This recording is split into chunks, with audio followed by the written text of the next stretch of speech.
Hello বন্ধুরা, এই ভিডিওতে আমি গঙ্গোত্রী মন্দির থেকে পায়ে হেঁটে গোমুখ যাওয়ার পাহাড়ি বিপজ্জনক পথের দৃশ্য আপনাদের দেখাবো, যা গঙ্গোত্রী জাতীয় উদ্যানের মধ্যে অবস্থিত। এটাকে আমরা গঙ্গা নদীর উৎসের দিকে যাত্রাও বলতে পারি। গোমুখ তপবন ট্রেকে আপনারা দেখতে পাবেন বিশাল শিবলিঙ্গ। মাউন্ট শিবলিং আমাদের দেশের সবচেয়ে সুন্দর দেখতে পর্বতগুলোর মধ্যে একটি। শুধু মাউন্ট শিবলিং নয়, আপনারা ভাগীরথী পর্বত বনেদের উপর থেকে নিচ পর্যন্ত দেখতে পাবেন।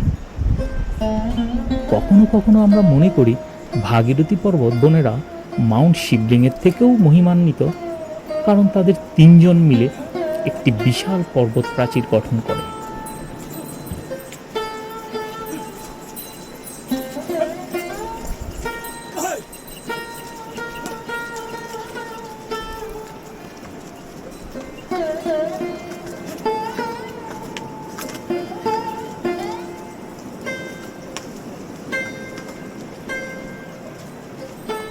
গোমুখ তপবনের মতো হিমালয় ট্র্যাকের জন্য ভালো শারীরিক সক্ষমতা থাকা প্রয়োজন। ট্রেক পথে দীর্ঘ আরোহণ এবং খাড়া অবতরণ আছে। আমার যাত্রা সঙ্গী ছোট বোন এবং বোনের বর একটি ছোট্ট সেতু পার করছে।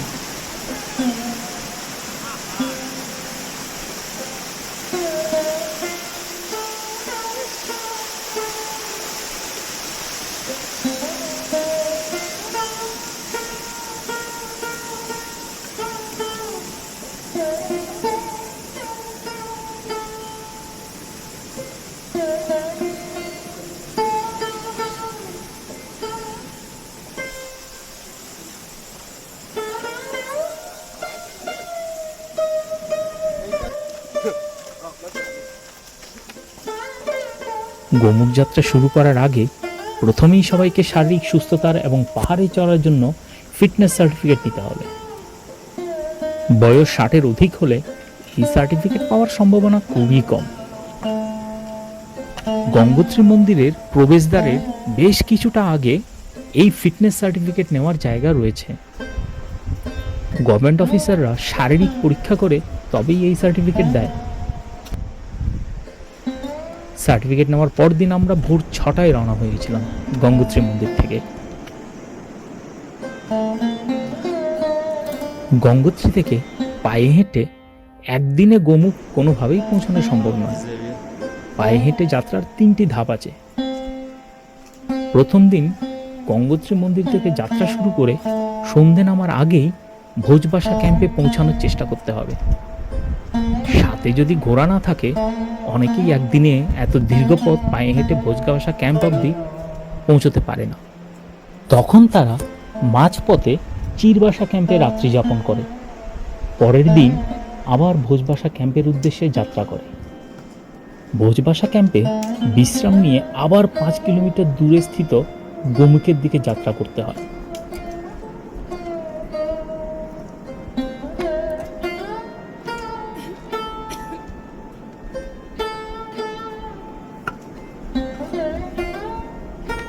ভোরবেলা 5টা থেকে 5:30টার মধ্যে যাত্রা শুরু করে গঙ্গোত্রী মন্দিরের পাশ দিয়ে পাহাড়ের উপর যে রাস্তা আছে সেটাই চড়তে হবে খাড়া সিঁড়ি বেয়ে। 2 কিলোমিটারের মতো পাহাড়ি পথ পাড়ি দিয়ে গঙ্গোত্রী জাতীয় উদ্যানে প্রবেশ করার এন্ট্রি চেক পয়েন্টে পৌঁছাতে হয়। এখানে জাতীয় উদ্যানে প্রবেশের জন্য এন্ট্রি ফি দিতে হবে। ভারতীয় নাগরিকদের 3 দিন গঙ্গোত্রী জাতীয় উদ্যানে থাকার জন্য দিতে হবে 150 টাকা, আর বিদেশিদের দিতে হবে 3 দিনের জন্য 600 টাকা। 3 দিনের বেশি থাকলে ভারতীয়দের প্রতি একদিনের জন্য অতিরিক্ত 50 টাকা করে দিতে হবে, আর বিদেশিদের প্রতি অতিরিক্ত দিনের জন্য দিতে হবে 250 টাকা করে। এখানে জাতীয় উদ্যানের রক্ষীরা সবার ব্যাগ চেক করে কতগুলো প্লাস্টিক ব্যাগ নিয়ে যাচ্ছে বা প্লাস্টিকে ভর্তি খাবার নিয়ে যাচ্ছে তা হিসেব দেখে রাখবে, কারণ জাতীয় উদ্যানে ফেরার সময় সেগুলো আবার অভিযাত্রীদের নিয়ে আসতে হবে। না হলে গঙ্গোত্রী জাতীয় উদ্যানে প্লাস্টিক দূষণ ঘটানোর জন্য ফাইন দিতে হবে। অসাধারণ সুন্দর এই গঙ্গোত্রী জাতীয় উদ্যানের মধ্যে দিয়ে গোমুখ যাওয়ার এই চলার পথ। তবে এই চলার পথের পুরোটাই এবড়োখেবড়ো আর পাথুরে। ক্রমাগত পাথর থেকে পাথরে পা দিয়ে চলতে হয় লাফিয়ে লাফিয়ে।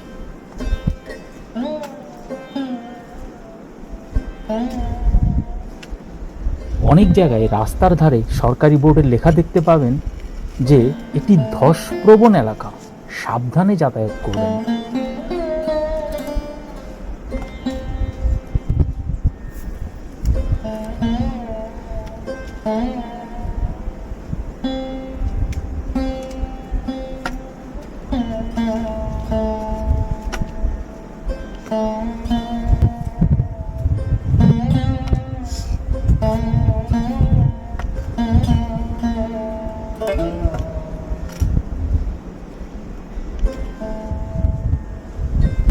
যে পথে ভাগীরথী গোমুখ থেকে নিচের দিকে ধাবিত হয়, ঠিক সেই পথের পাশ দিয়েই এই চলার পথ। ভাগীরথীর ধার ধরে চলতে চলতে গাড়োয়াল হিমালয়ের মনমোহিনী শোভা বিস্মিত হয়ে দেখতে হয়। হিমালয়ের পাদদেশে এই পাথুরে পথে ভাগীরথীর গর্জন শুনতে শুনতে একাকী চলার রোমাঞ্চ বর্ণনাতীত।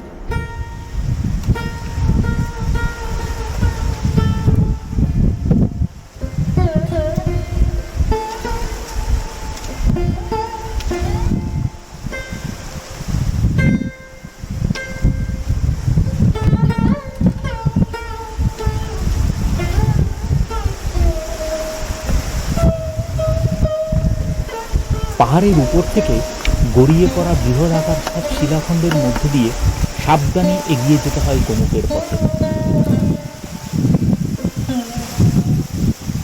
যাওয়ার পথে বেশ কয়েকবার এরকম বড় এবং ছোট পাহাড়ি জলের ধারা আপনাদের পার করতে হবে। গাড়োয়াল হিমালয়ের বিভিন্ন পাহাড়ের চূড়া থেকে হিমবাহ গলে নেমে আসা এই জলের ধারাগুলো গিয়ে মিলিত হয় ভাগীরথীর মূল ধারার সাথে। এই প্রবল স্রোতস্বিনী জলের ধারাগুলো ভাগীরথীর চলার পথকে আরো পরিপুষ্ট করে তোলে।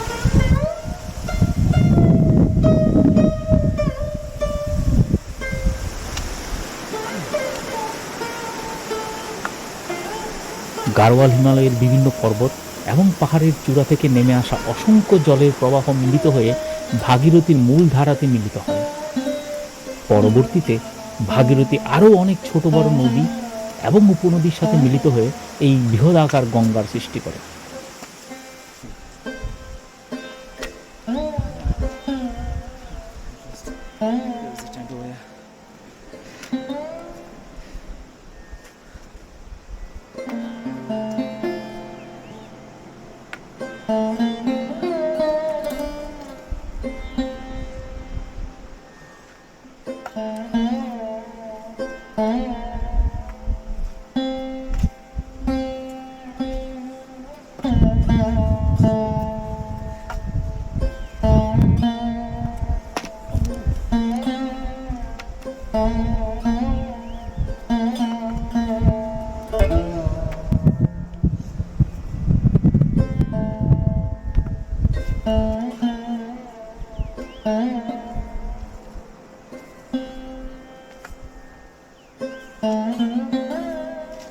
গোমুখ যাওয়ার পথে এই জায়গাটা সব থেকে বেশি রোমাঞ্চকর।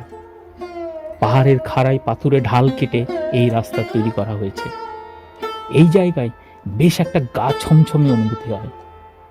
যাদের উচ্চতাজনিত সমস্যা আছে তাদের এইখানে খাড়া পাহাড় থেকে নিচে গর্জন করা ভাগীরথীর দিকে তাকালে ভয় লেগে যেতে পারে।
এই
জায়গায় পথের ওপর পাহাড়ের খাড়ায় পাথুরে গা বেয়ে জলের ধারা নেমে আসতে থাকে।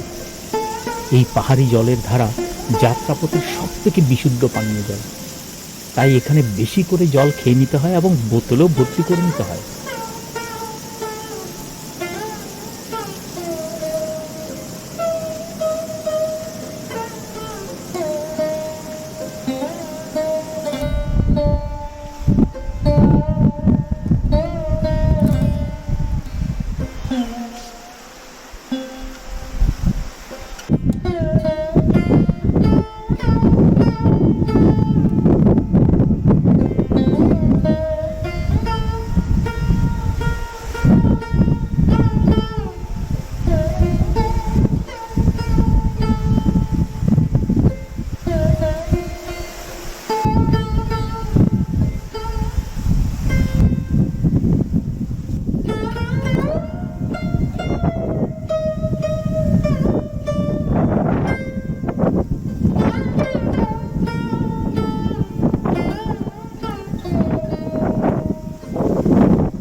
গাড়োয়াল হিমালয়ের এই জলের স্রোত পার করলে আমরা পৌঁছে যাব যাত্রাপথের ঠিক মাঝখানে অবস্থিত চিরবাসা ক্যাম্পে।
চিরবাসা ক্যাম্পে সবাই খাওয়া দাওয়া করে, বিশ্রাম নেয়, অনেকেই আবার রাত্রি যাপন করে। এখানে খাবার জলের পাইপ আছে, ছোট টয়লেট আছে, খুব একটা পরিষ্কার নয়, আর কয়েকটা চা জল খাবারের দোকান আছে। এই দোকানগুলোতে চা, কফি, পরোটা, নুডলস, বিস্কিট, জুস এসব পাওয়া যায়।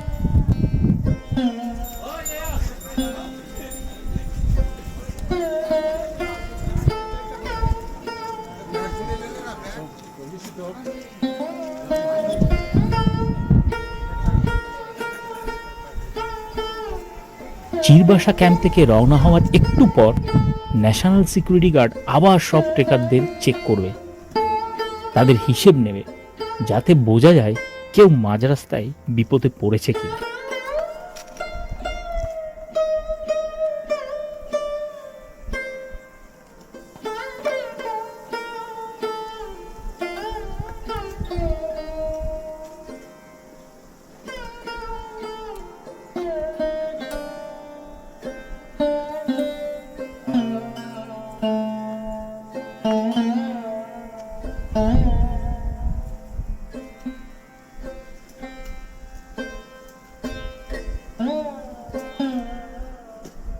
চিরবাসা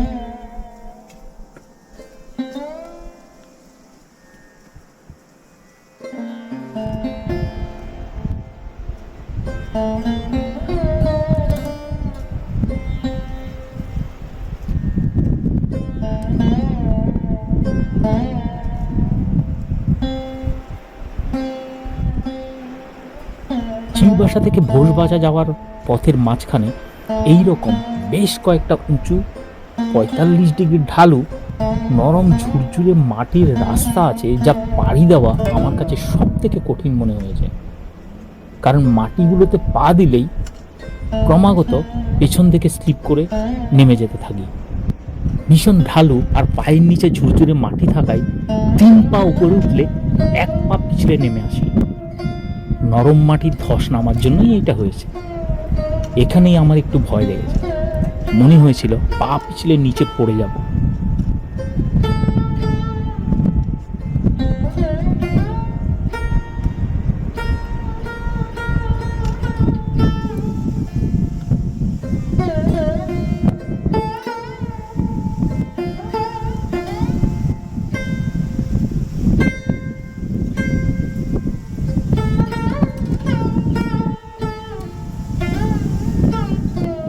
যত গোমুখের দিকে এগোচ্ছি তত চারদিকে প্রকৃতির সবুজের পরিমাণ কমছে, ঠান্ডাও বাড়ছে।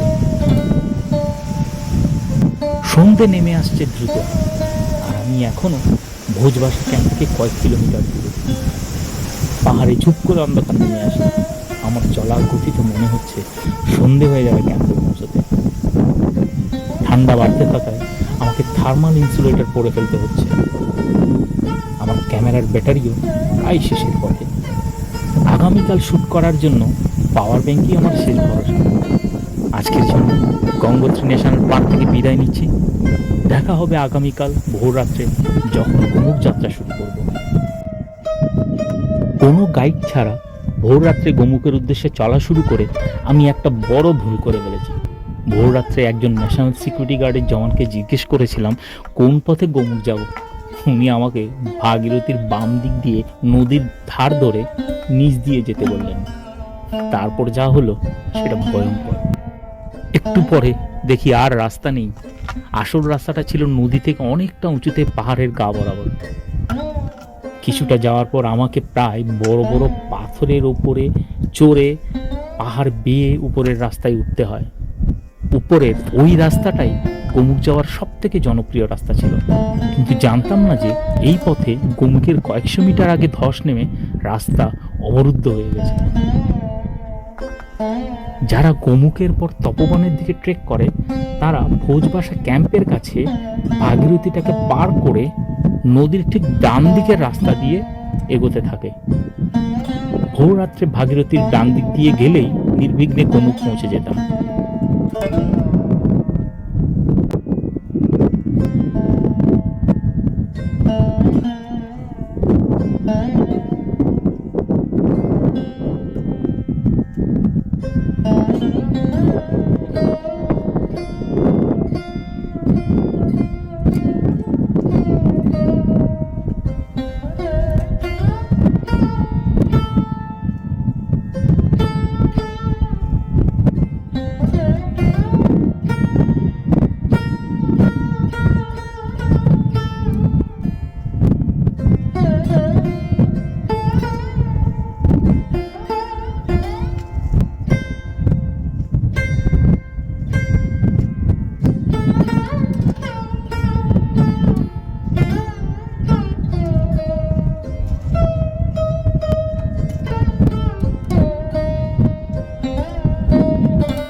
আমি যে এখন ভূমিধস নেমে বন্ধ হয়ে যাওয়া রাস্তার দিকে চলেছি সেটা আমি আগে থেকে জানতাম না। আমার যাত্রাপথের সঙ্গী হিসেবে আমার ছোট বোন আর তার বর থাকলেও তারা ছিল আমার থেকে কয়েক কিলোমিটার পিছনে। তাই গঙ্গোত্রী মন্দির থেকে আমি প্রায় একা ট্রেক করছিলাম।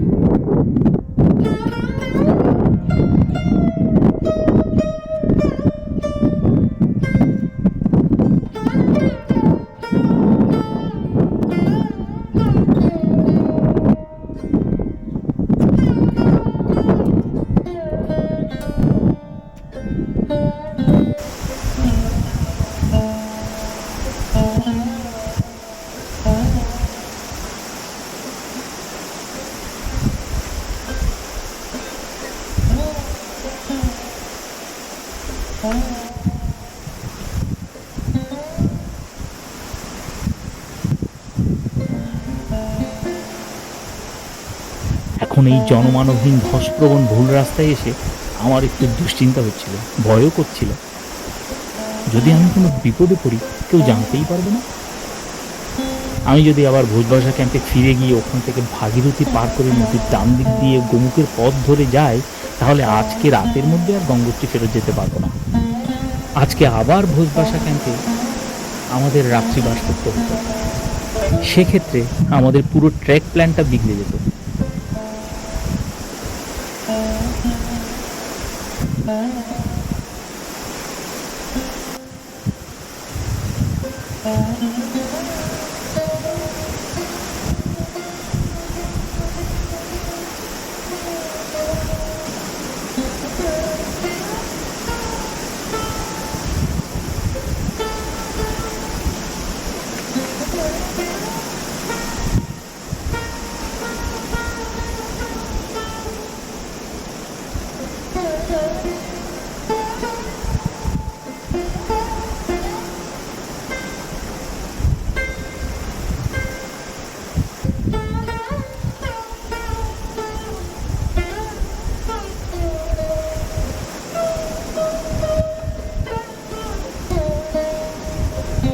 গোমুখ থেকে এখন আমি মাত্র কয়েকশো মিটার দূরে আছি। এখান থেকে ভাগীরথীর ওপারে তপবন যাওয়ার রাস্তা পরিষ্কার দেখা যাচ্ছে, কিন্তু আমার পক্ষে হিমবাহ বলে নেমে আসা এই প্রচণ্ড ঠান্ডা জলের স্রোত পার করে ওপারে যাওয়া সম্ভব নয়। এই জলে কাপড় আর জুতো ভিজলে হাইপোথার্মিয়াতে আক্রান্ত হতে হবে, যা এই মানব বর্জিত জায়গায় প্রাণঘাতী হয়ে উঠতে পারে। এবারের যাত্রায় গোমুখ আমাকে দূর থেকেই দেখতে হবে। অনেকবার চেষ্টা করেও আমি এই ধস নামা জায়গাটা পার করতে পারলাম না। নরম মাটি আর নড়বড়ে পাথরের উপর যতবার পা রাখার চেষ্টা করেছি, ততবার গড়িয়ে জলের দিকে চলে যাচ্ছিলাম। ভুল রাস্তায় আসার পরিণতি স্বরূপ গোমুখ থেকে সামান্য কিছুটা দূরে আমাকে থেমে যেতে হলো। এখানেই এবারের অসফল গোমুখ যাত্রা শেষ করে আমি ফিরে যাচ্ছি ভোজবাসা ক্যাম্পের দিকে। দুপুরের মধ্যেই আমাকে ভোজবাসা ক্যাম্প ছেড়ে রওনা হতে হবে, না হলে গঙ্গোত্রী মন্দিরে নেমে যেতে অনেক রাত হয়ে যাবে।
এটা ভোজবাসার GMVN tourist rest house and restaurant.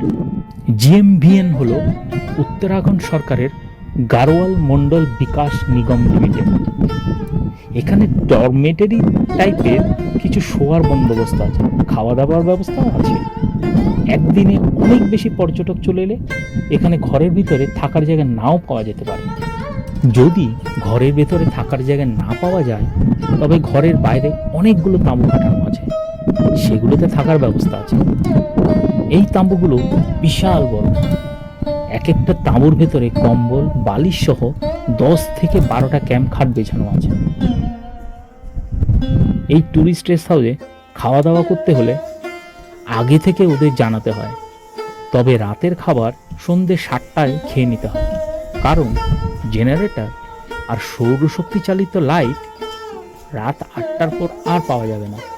এরপর ট্যুরিস্ট রেস্ট হাউসে শুধু মোমবাতি জ্বলে। সবাইকে তাড়াতাড়ি শুয়ে পড়তে হয়, না হলে ঘরের মোমবাতি নিভে গেলে অন্ধকারে থাকতে হবে। এখানে এক একটি ঘরে 8 জন করে থাকার 8টা করে সিঙ্গেল খাট আছে। এখানে পর্যটকদের কাছ থেকে জনপ্রতি ভাড়া নেওয়া হয় এক একটি বিছানার জন্য। ঘরগুলোতে কোনো তালা ছাবি বা ছিটকিনি লাগানোর ব্যবস্থা নেই, দরজা সবসময় খোলাই থাকে। বিছানা খালি থাকলে মাঝরাত্রেও মোমবাতি নিয়ে ঘরের ভেতরে লোক এসে যেতে পারে। এরা প্রথমেই এক রাত থাকার টাকা অগ্রিম নিয়ে তবে ঘরে ঢুকতে দেয়, এরপর যার যখন ইচ্ছা বেরিয়ে যেতে পারে। এটা আসলে টাকা দিয়ে প্রবল ঠান্ডায় একটা ঘেরা জায়গায় একটা বিছানা ভাড়া নিয়ে ঘুমানোর একটা বন্দোবস্ত। গাড়োয়াল মণ্ডলের এই রেস্ট হাউস ছাড়াও ভোজবাসায় অল্প টাকায় থাকার জন্য একটা লাল বাবার আশ্রম আছে। এখানে মোবাইলের কোনো নেটওয়ার্ক পাওয়া যাবে না।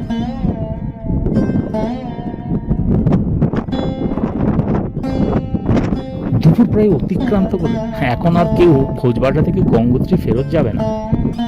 আমার সঙ্গী, বোন এবং তার বর পরিশ্রান্ত হয়ে আগেই ঘোড়ায় চড়ে গঙ্গোত্রী রওনা হয়ে গেছে। আমাকে এখন সম্পূর্ণ রাস্তা একাই ফিরতে হবে, কারণ অন্য কাউকে আর নিচে নেমে যেতে দেখলামই না। আশা করি রাত 8টার মধ্যে গঙ্গোত্রী মন্দিরে নেমে যেতে পারবো।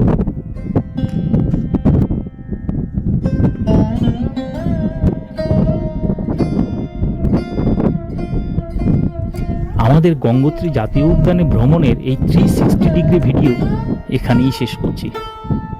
এই ভিডিও ইংরেজি এবং হিন্দিতেও প্রকাশ করা হবে। এই ভিডিও 360 ডিগ্রির ভার্চুয়াল রিয়েলিটিতেও প্রকাশ করা হবে। ইউটিউবেই আপনারা 360 ডিগ্রির ভার্চুয়াল রিয়েলিটি ভিডিও দেখতে পাবেন। যাত্রাপথে সাথে থাকার জন্য আপনাদের অসংখ্য ধন্যবাদ।